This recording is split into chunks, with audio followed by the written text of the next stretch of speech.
Well, hello, I'm back. This was all filmed on the DJI Mini 2. This ridiculously beautiful landscape you see before your eyes is Lake Hallstatt in Austria. That down there, that is Hallstatt. A very unique little town. It's almost like a fairy tale. All houses are old, wooden. The roofs are wooden. It's magical. And it's a place I recommend you go if you've never been there, even just for one day. And if you have a drone, fly it, but apparently there are signs all over town not to fly your drone. I noticed those after I finished flying my drone. Shit. In this video, I'm going to talk to you about 2 locations we drove to, and maybe a couple more in between. This is a vlog storytelling video, and it's going to include the DJI Mini 2. We wanted to get to a place called Furka Pass, which is in Switzerland. And we've been trying to get there a few times, but every single time we went there, it was closed. This is basically as far as we can go. And the snow is actually really deep here. Yeah. Furka Pass, ladies and gentlemen. It's normally open 3 months of the year because it's so high up, it's usually covered in snow. And 1 week ago, we made a trip out there to try and get there and do a little bit of, drone flying, take some photos. It's got a beautiful old hotel that's closed now called the Belvedere Hotel. Now, it's a 007, a James Bond location for Goldfinger 1964. There was a huge glacier there, which has now moved up the hill a long way, which is pretty scary. And we also wanted to hit another 007 location, a little bit spontaneously, on Lake Como in Italy. We hit a few more places, but those were the 2 kind of main places we wanted to hit.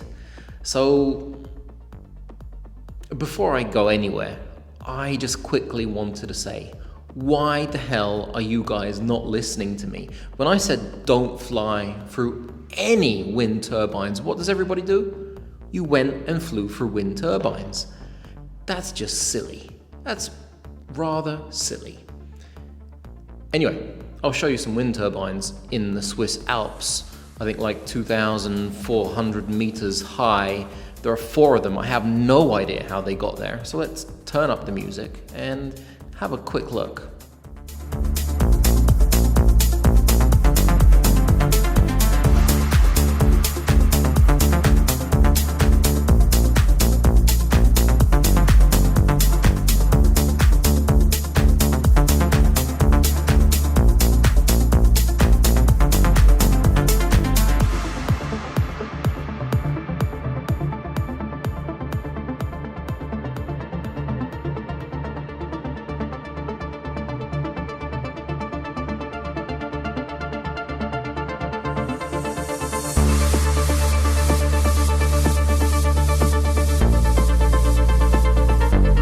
Now, if any of you have ever driven across Europe, you're going to know that it's not like other countries. Europe is basically open from country to country. Even Switzerland, which isn't part of the EU, is open. So driving from Poland to Germany, to Austria, to Liechtenstein, to Switzerland, to Italy, Austria, Czech Republic, Poland, we didn't have one stop. We flew all the way through in the car, driving down. We did have our passports and our COVID passports.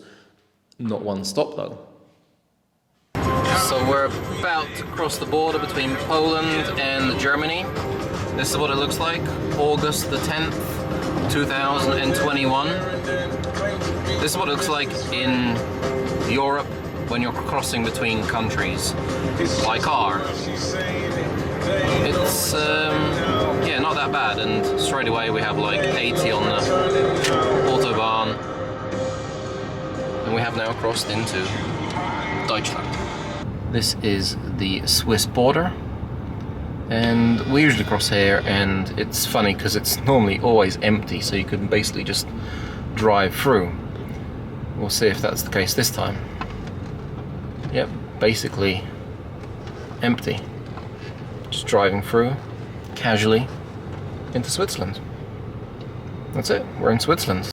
Now, our food is usually fairly unhealthy, but we take bottled water, we take bread and salami, and that's basically how we eat on the road. It's just sandwich, salami. Got it.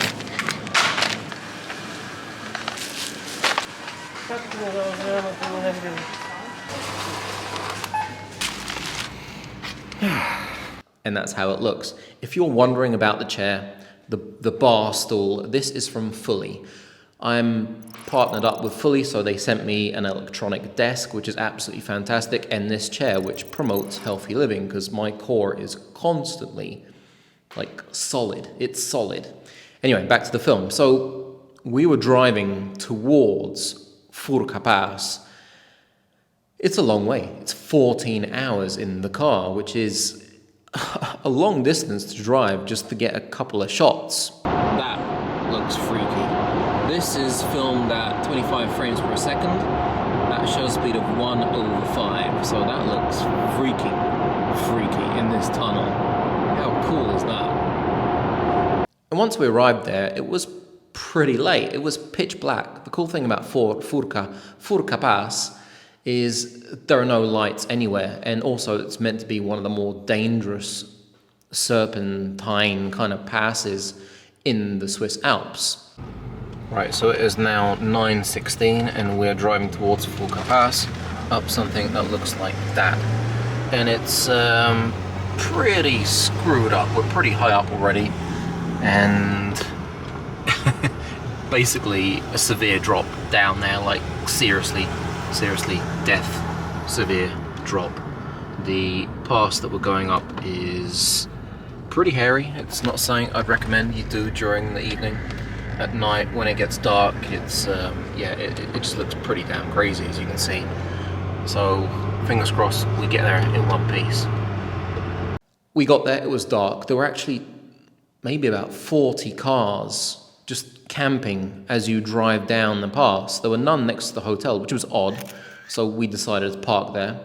Got our cameras out, we did a 3-hour time lapse.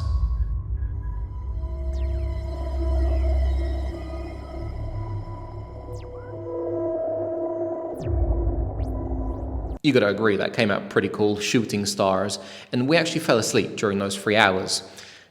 You could see how many cars were driving by, and we were very lucky that no one stole the A7 III outside and this A7S III and our very expensive GM lenses. Anyway, we kind of drove up behind the hotel, went to sleep, got up in the morning, and it was 4:50 a.m. The sun was just coming up, and that was the moment we took our drones out. Next to the hotel, it says no drone zone, but we were behind the hotel, right? So I think we were okay. It was incredible. The quality of light, the colors, it was just mind-blowing. The closer we got to the actual sun coming up above the mountains, the more plain and simple the light became. But before that, it was what I expect an alien world to be like. It was just completely mind-blowing.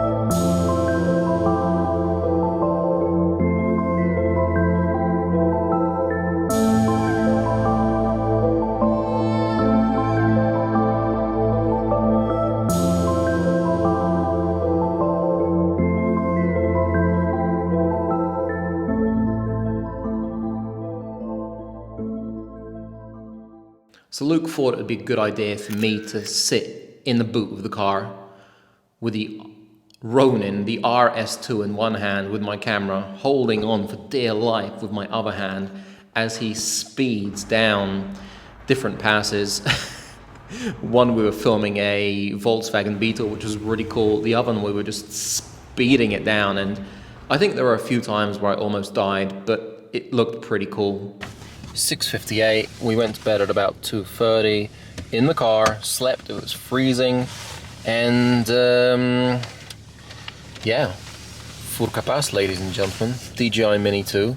We have the Inspire 2 as well, and we have the Mavic 2 Pro, and we have the FPV, but all we took out was the Mini 2, and I gotta tell you, it was worth getting up at, what was it, 4:50 a.m.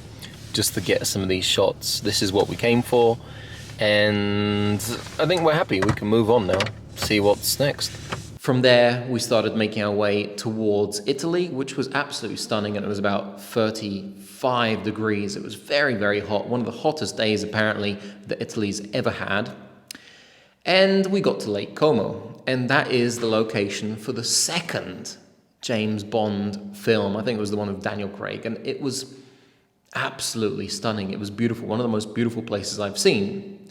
So this is what it looks like.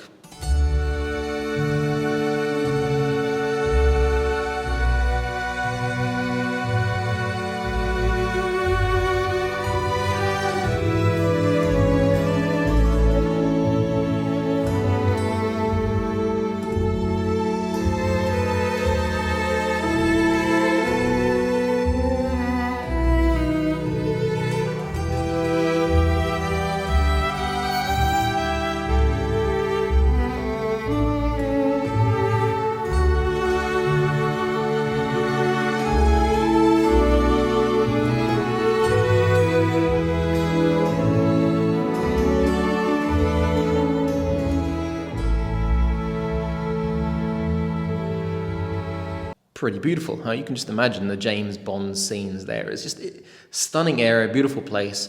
From there, we weren't too happy with the surroundings when it came to flying your drone. You know, some places look incredible from the ground, but when you get your drone up there, you're like, meh. So we drove to Lake Garda, which was a few hours away, but at the very bottom of Lake Garda, you've got this stunning place where it's this little part of land that comes out of the lake and it's surrounded by rock. So we filmed that. It was getting late, the sun was already going down or gone down, and it just looked absolutely stunning. So we had to get our drones out there. I think we flew 2 or 3 batteries right there, and that was basically it. We found a hotel and boom, we were out. But check out Lake Garda.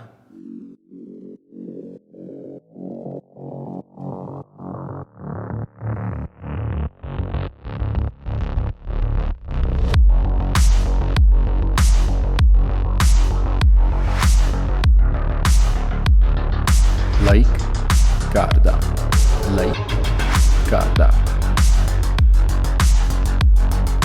Fly your drone, fly it high, fly it up in the sky.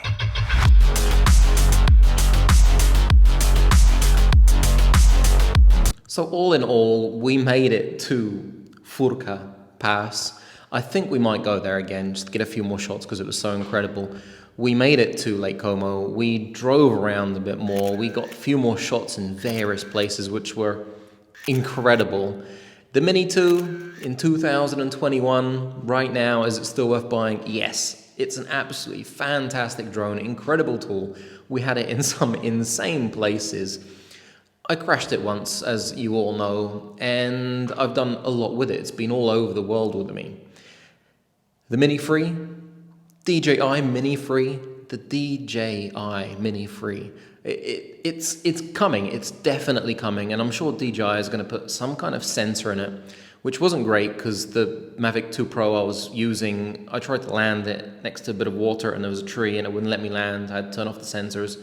So basically anytime I fly a drone with sensors, I turn them off anyway because they just annoy the hell out of me.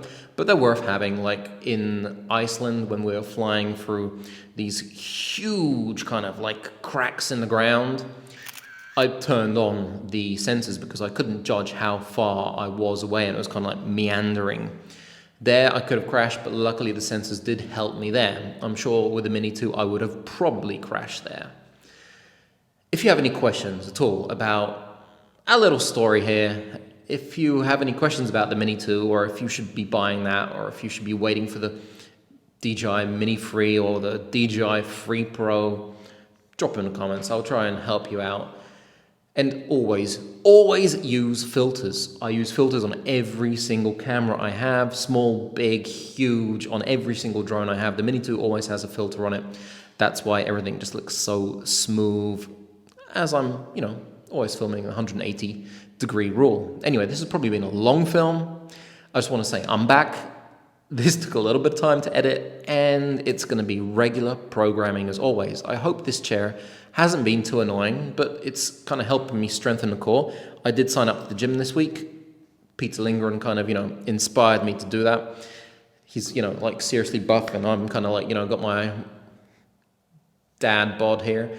So let's hope that progress goes well over the next year and I lose maybe about 20 kilo, we'll see. Anyway, you guys have a fantastic, fantastic day, and we're going to catch you on the next one. Oh, it goes really high, but then it's difficult to sit on. Then it's like, it's seriously dangerous. But it helps strengthen the core. Oh, not bad.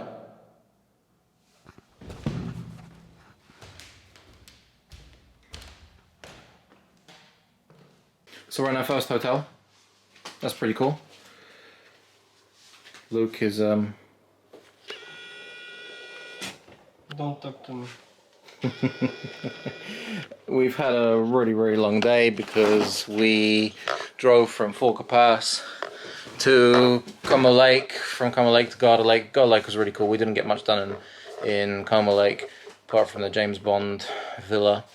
And it's really great to have a nice bed to sleep on. It's good to be warm because it was freezing in the car last night in Furka Pass.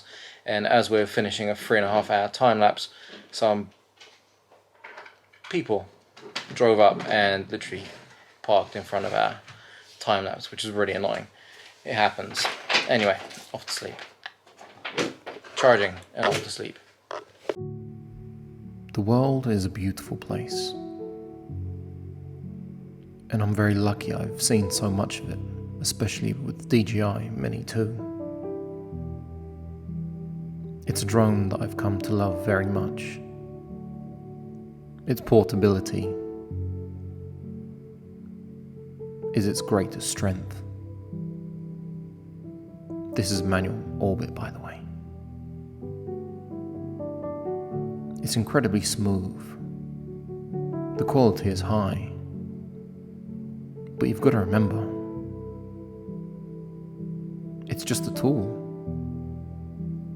And if you can fly, if you can create with the Mini 2, imagine what you can do with a bigger, faster, better drone.